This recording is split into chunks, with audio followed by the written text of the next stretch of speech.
I think it is safe to say that the very worst is over. We're not going to see gusts as high as we saw yesterday, but we're in for a rough ride over the next few days. That is for sure. What we really want, of course, is prolonged calm weather, but that's not really what we're going to get. It's a relatively calm start across many areas. It's cold. There's some ice around.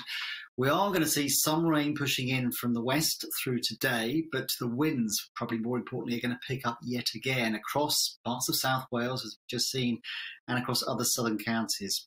The gusts through today, probably 40, 50, maybe 60 miles an hour across exposed coastal areas. That's almost business as usual, if you like, compared to what we had yesterday when we had sort of inland gusts of up to 80 miles an hour. So today's gusts are not going to be welcome. They're going to hinder the clear-up operation, but I wouldn't expect too many trees to come down as a result of today's winds, for example. And those winds will affect mostly southern counties of England for a time through today before they clear through.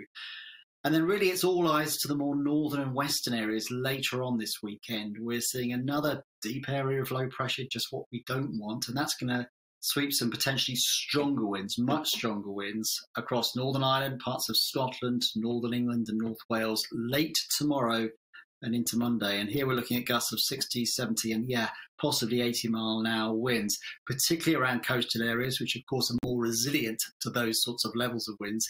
It's when we get 80 mile an hour winds inland, that's when the trouble starts, as we saw yesterday, because there are far more trees to come down, of course, compared with coastal areas. In terms of coastal flooding, I think the worst probably is over. We had that surge coming up the Bristol Channel, of course, yesterday, combined with a high tide. Most of the flooding concerns, I think, over the next few days will be as a result of rivers getting swollen as a result of further outbreaks of rain. So the Severn Valley, for example, that could be prone to some flooding. That's one to keep an eye on. That's one the Environment Agency, of course, will be monitoring very, very closely. I think the message I'm giving is that it's an unsettled outlook. There'll be some wind and some rain around, but hopefully, fingers crossed, nothing compared to what we saw yesterday. John, it's very wise, actually, what you said there, the fact that it's not over yet and that there still will be gusts of wind, because a lot of people will be tempted to go out and start repair work. And maybe today isn't the day. Myself included. Yeah? Oh, have you had much damage? Yeah. My fence panel is not looking well at all. But I mean, that's small beer compared to others, and we've all got our story to tell about this storm, haven't we? I mean, just putting a historical context on it, Anne. There's been a lot of talk about it being the worst storm ever, and of course we had that phenomenal gust on the south coast, on the Needles in the Isle of Wight, 122 miles an hour. It's worth saying that weather station wasn't in existence back in 1987, and I feel sure that if it had been in existence, the gusts would have been even higher than we recorded yesterday.